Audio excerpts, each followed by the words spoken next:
अस्सलाम वालेकुम। बिस्मिल्लाहिर्रहमानिर्रहीम।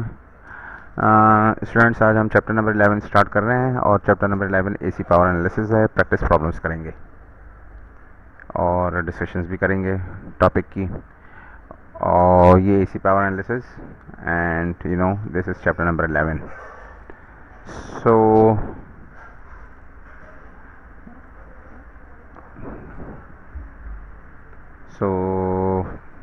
अच्छी कोट है यहाँ पे सामने, रीड कर लें।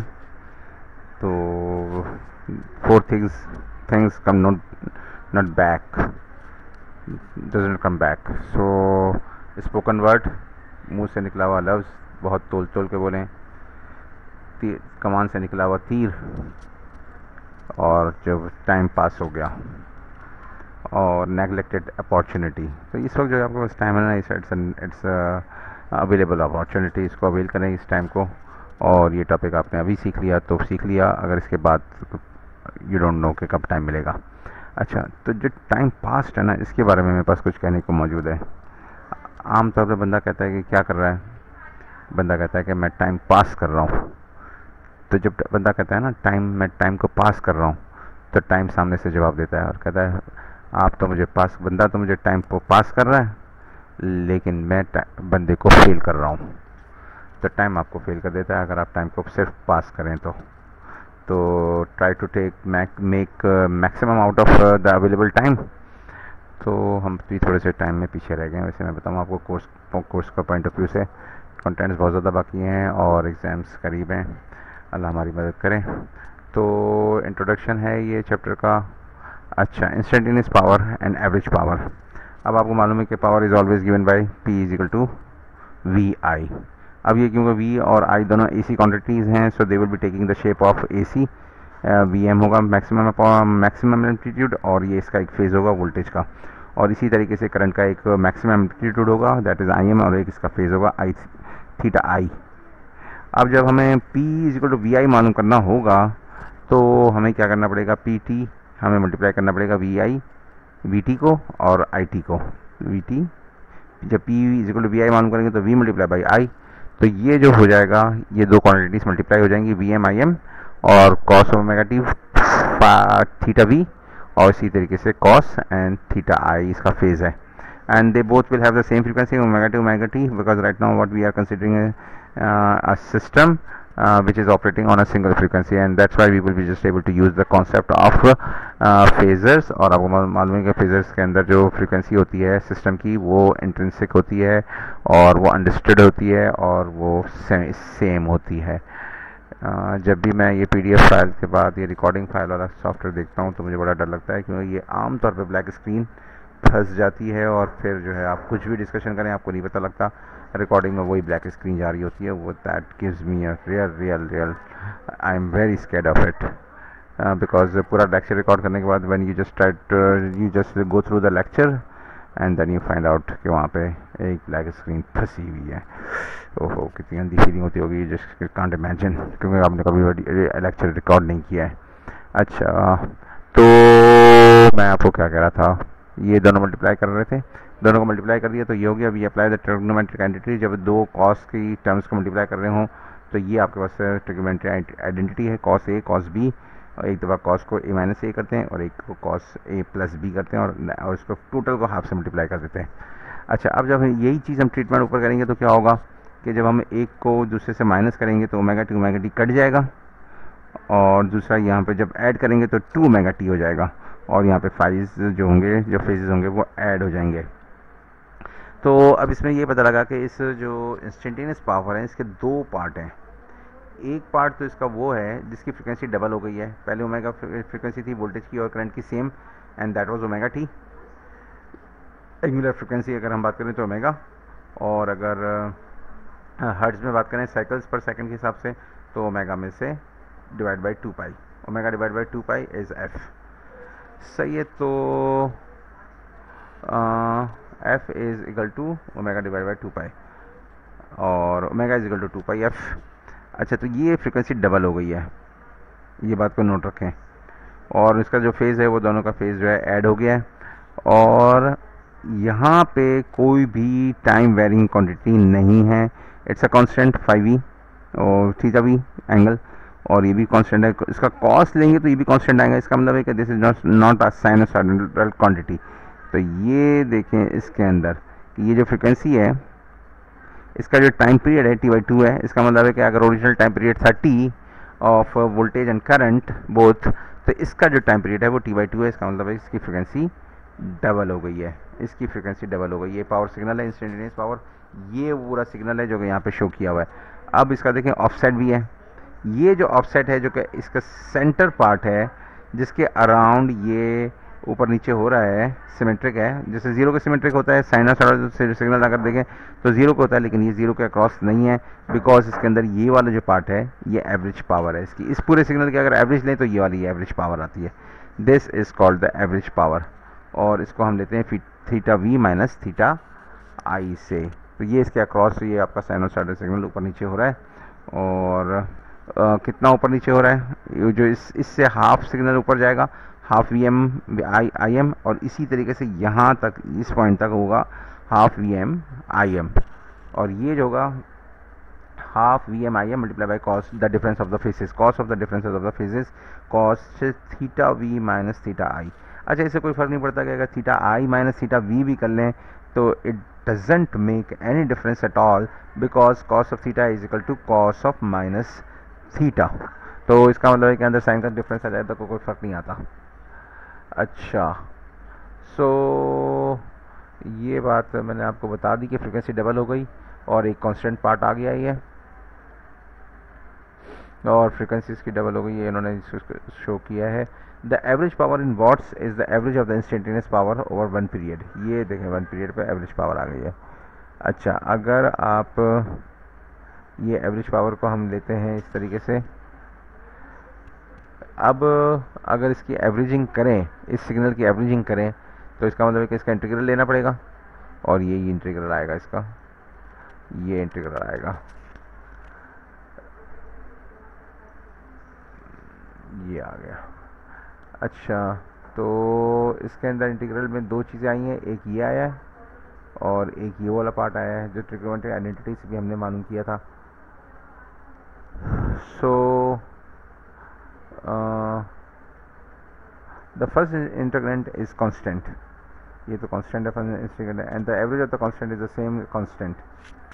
तो उसका जो कांस्टेंट है उसका इसका पार्ट जो होगा वो सेम ही होगा, right.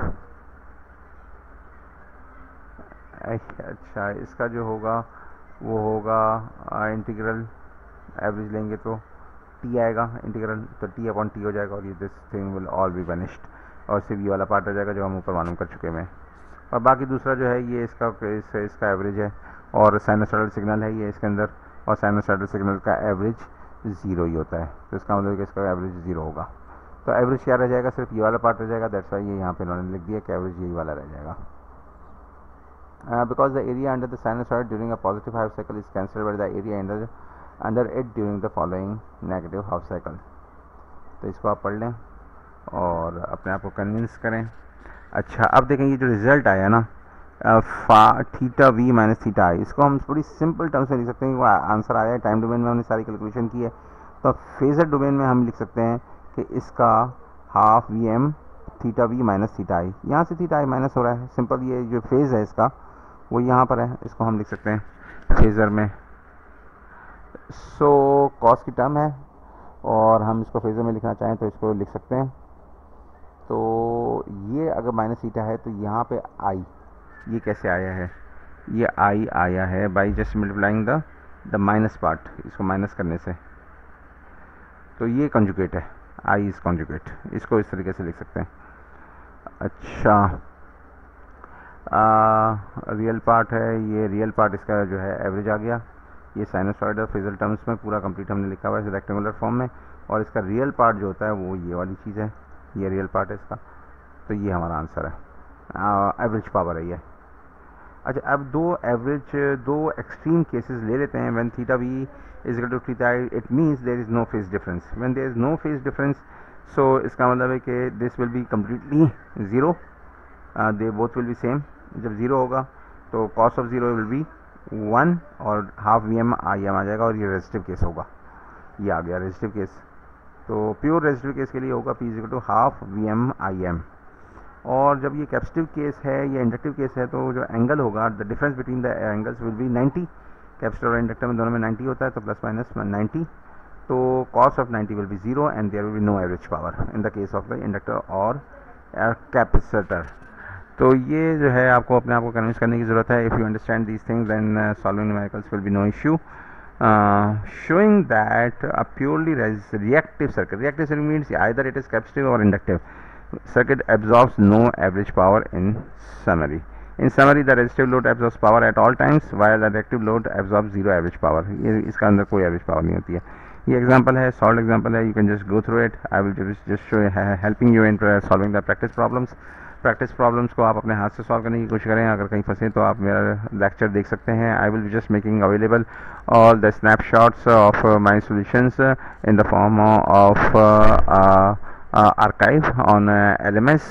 The videos will be available on YouTube, but my snapshots, the material for the lectures will be available on LMS. So LMS में 22 लेक्चर तक मैंने मटेरियल अवेलेबल कर दिया था, and right now I am at in lecture number 26. So I will be just making one more archive today and then we'll be uploading it inshallah on LMS.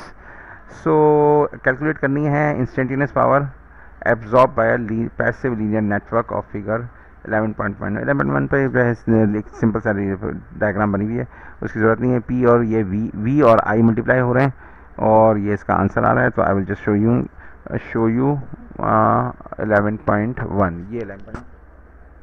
ये 11.1 को मैंने यहाँ पे सॉल्व किया है। ये V है, ये I है, दोनों को मल्टीप्लाई कर दिया, तो दोनों मल्टीप्लाई कर दिया, बट दिस इज साइन, तो साइन को चेंज करना पड़ेगा। साइन को कॉस में चेंज करने के लिए -90 करना पड़ता है। यहाँ पे -90 कर दिया, इसका मतलब -30 हो गया यहाँ पर। और दोनों के एम्पलीट्यूड्स को मल्टीप्लाई कर दिया और हाफ से भी मल्टीप्लाई कर दिया, बिकॉज हाफ VMIM था। तो एक दफ़ा हमने जब इसको ऐड किया तो 10t + 10t 20t हो गया, और 20 और ये -30 यहाँ पे 60 - 90 इज़ -30। इन दोनों को ये 5V है, ये 5I है, -30, तो 20 - 30 इज इक्वल टू 10 हो गया। और क्योंकि 20 और -30 को जब हमने माइनस किया -30 -30 तो ये 50 हो गया। तो ये आ गई आपके पास ये वाली जो term multiply by this whole thing is 3.5। ये एवरेज पावर है, ये इंस्टेंटेनियस पावर है, ये एज इट इज़ लिखती है, इसके अंदर कुछ भी नहीं किया। मल्टीप्लाई करके 330 को 33 से और डिवाइड बाई 2 करके ये 544 आ गया। अच्छा, एवरेज मालूम करने के लिए हमारे पास फॉर्मूला मौजूद है, half VMIM cos and the difference of the phases. तो इधर जो हमने मालूम किया है वही चीज़ यहाँ पर भी आ गई है। चलें, थोड़ा सा तेज़ गया मैं, लेकिन आप क्यों अपने हाथ से सॉल्व कर रहे होंगे तो आपको ये तेज़ी प्रॉब्लम नहीं करेगी। अच्छा, प्रैक्टिस प्रॉब्लम 11.2 है और कह रहे हैं कि current is I = 33 angle 30 flows through the impedance of Z, और Z दिया हुआ है। Find the average power delivered to the impedance. Average power आपको मालूम है कि is given by half VMIM cos of the differences of the difference between the voltage and the current phases. अच्छा, 11.2 यहाँ पे सॉल्व किया हुआ है। एक I है, तो सबसे पहले तो हमने V मालूम कर लिया दोनों को मल्टीप्लाई करके कैलकुलेटर से, और फिर ये वाला फॉर्मूला अप्लाई कर दिया VM cos 5V। तो 5V कहाँ पर है, ये रहा 5V, दिस इज 5V 8, और 5I का है, ये I मौजूद है 30। तो 8 - 30 इज -22। तो माइनस लिखा हो या ना लिखा हो, कैलकुलेशन में आंसर में कोई फ़र्क नहीं पड़ेगा, because this 5V - 5I is equal to 5I - 5V। The reason being cos के अंदर माइनस हो तो कोई फ़र्क नहीं पड़ता। अच्छा, ये कैलकुलेट करके हमने आंसर आ गया 11.2, और आंसर मैच कर रहा है, देखें 20.19 किलोवाट, 21.194 किलोवाट। ये कैलकुलेशन में थोड़ा बहुत तो इतना फ़र्क आता है क्योंकि वो राउंड ऑफ करते हैं। पॉइंट यहाँ पे 4 होगा, इसको आप ट्रंकेट कर सकते हैं 20.2 डिजिट्स तक लिखें तो 20.19 ही लिखेंगे। चले अगले सवाल पे चलते हैं। एग्जाम्पल प्रॉब्लम्स आपने खुद करनी होती हैं और प्रैक्टिस प्रॉब्लम्स मैं आपको करवा रहा हूँ। In the figure this calculate the average power absorb by the resistor and the inductor. दोनों की एवरेज पावर मालूम करनी है और find the average power supplied by the voltage source. तो ये वोल्टेज सोर्स से एक एवरेज पावर सप्लाई हो रही होगी, एक एवरेज पावर यहाँ कंज्यूम हो रही होगी, और यहाँ पे इंडक्टर पे एक एवरेज पावर कंज्यूम हो रही होगी। अब ज़रा मुझे बताएं एवरेज इंडक्टर पे एवरेज पावर कितनी होगी। एवरेज पावर जब मालूम करेंगे सारी कैलकुलेशन करके तो ये ज़ीरो आएगी, क्योंकि इंडक्टर कोई एवरेज पावर एब्जॉर्ब नहीं करता, और जो सप्लाई से जो पावर एब्जॉर्ब हो रही होगी, सप्लाई हो रही होगी, वो सारी की सारी रजिस्टर पे जा रही होगी। That's why this is the power absorb by the register and this is the power supplied by the source. तो ये कैलकुलेशन करके हम पता कर सकते हैं कि वाकई ये जो चीज़ें वाजे हो रही हैं कि नहीं हो रही हैं। 11.3 पे चले जाते हैं। ये 11.3 पे हम हैं, ये सप्लाई वोल्टेज है, ये दो इसके नेटवर्क पे लगे हुए हैं। आई मालूम किया, supply divide by 3 plus j 1 ohms, j ये 1 जे है तो ये जे आ गया। ये आपके पास आई आ गया, वोल्टेज मौजूद है, पी सोर्स, तो half V m cos of differences, I का भी डिफरेंस है 26 और ये 45 है। कैलकुलेशन करके गए तो ये आ गई 15.359। कैलकुलेटर से सारा आंसर हो रहा है। एक फेज़ ये वाला इस्तेमाल किया है, एक फेज़ ये वाला इस्तेमाल किया है, और कॉस्ट मालूम कर लिया है। कॉस्ट यहाँ पे वैल्यू लिखनी चाहिए थी लेकिन मैंने नहीं लिखी, क्यों मिस हो गई। कभी कभी ऐसा हो जाता है कैलकुलेटर में, जब आंसर डाला तो ऊपर से ही लिख के देख के डाल दिया। आप भी ऐसा ही करें, यहाँ से लेकर और यहाँ से लेकर 4 और 26.564, ये 4 यहाँ से 45, सॉरी यहाँ से 45 और यहाँ से 26.565 डाल दें और आंसर लेकर आ जाएंगे। वी आर को मालूम करें कि वी आर के ऊपर वोल्टेज कितना होगा, 3 मल्टीप्लाई बाय द करंट, जो अभी हमने करंट मालूम किया है, ये रहा 3 मल्टीप्लाई ये रजिस्टर के अक्रॉस वोल्टेज होगा, और फिर दोबारा से मालूम करें और ये 15.359 आ गया। और जब ये दोनों बराबर आ गए इसका मतलब है कि अगर आप इंडक्टर से मालूम करेंगे तो वो ज़ीरो ही आएगा। मालूम करके देख लें, वैसे मैंने तो नहीं किया यहाँ पे मल्टीप्लाई करके, लेकिन वो ज़ीरो ही आना है क्योंकि दोनों बराबर हो गए, सोर्स और सप्लाई। तो मालूम करके देख लें इंडक्टर पे पहले वोल्टेज मालूम करें, आई को जे से मल्टीप्लाई करके, और फिर जो वोल्टेज आ जाए उसको इस आई के साथ मल्टीप्लाई कर दें और वो पावर ज़ीरो आएगी। अगला सवाल में किया हुआ है तो इसकी ज़रूरत नहीं है कोई ख़ास। अगला सवाल हमारे पास मौजूद है जिसमें ये सारा कुछ किया हुआ है। 11.4 है, और calculate the average power absorbed by each of the 5 elements. ये पाँचों एलिमेंट्स, दो सप्लाईज हैं और एक इंडक्टर, एक कैपेसिटर और एक रेसिस्टर। बड़ा सिंपल सा सवाल है क्योंकि एक एलिमेंट्स उन्होंने रखे हुए हैं, कैपेसिटर भी एक, इंडक्टर भी एक और एक रेसिस्टर। तो इसको हम करते हैं 11.4 को 11.4 में बस किया हुआ है ये 11.4। मैश 1 में हमने करंट I1 एज्यूम कर लिया, मैश 2 में I2 को एज्यूम कर लिया, और इन मैशेस में जो मैश 1 में था KVL अप्लाई किया तो 8 - 2J, ये रहा 8 - 2J मल्टीप्लाई बाई I1, और जो दोनों में कॉमन हो रहा था वो हो रहा था -2J, लेकिन माइनस की टर्म्स में लिखा तो -2J I2, दोबारा पर प्लस हो गया -2J, तो ये 2 हो गया। ये इक्वेशन बन गई। मैश 2 की दूसरी इक्वेशन बना ली, ये वाली जो टर्म थी उसको ऐड कर लिया, -2J एंड 4J 2J हो गया, 2J I2, और ये कॉमन थी और माइनस में लिखना था तो इसको प्लस हो गया, तो 2J I1 हो गया। ये सप्लाई वोल्टेज हमने यहाँ से यूँ आते तो प्लस होता, लेकिन इक्वेशन की दूसरी साइड पे लिख दिया है तो माइनस में लिख दिया। ये दो इक्वेशंस हो गई। यहाँ पे इसका डिटर्मिनेंट हो गया, और डिटर्मिनेंट डेल्टा मालूम कर लिया, this multiply by minus this, तो ये आपके पास आंसर आ गया।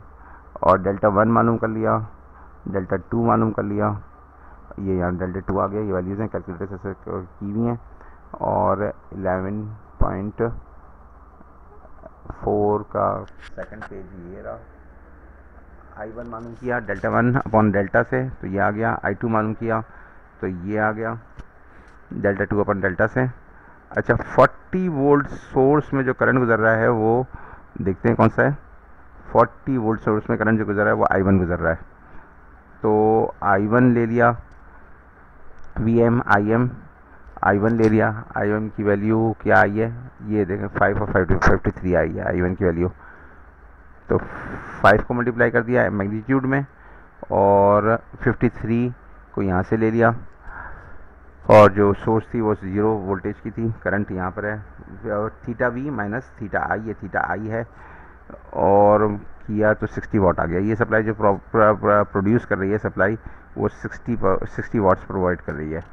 और 2J को भी इसी तरीके से, क्योंकि 2J के अंदर जो करंट है वो जा रहा है माइनस में I2 यहाँ से, तो ये ले लिया और वो माइनस में जा रहा था, तो ये माइनस का आंसर आ गया।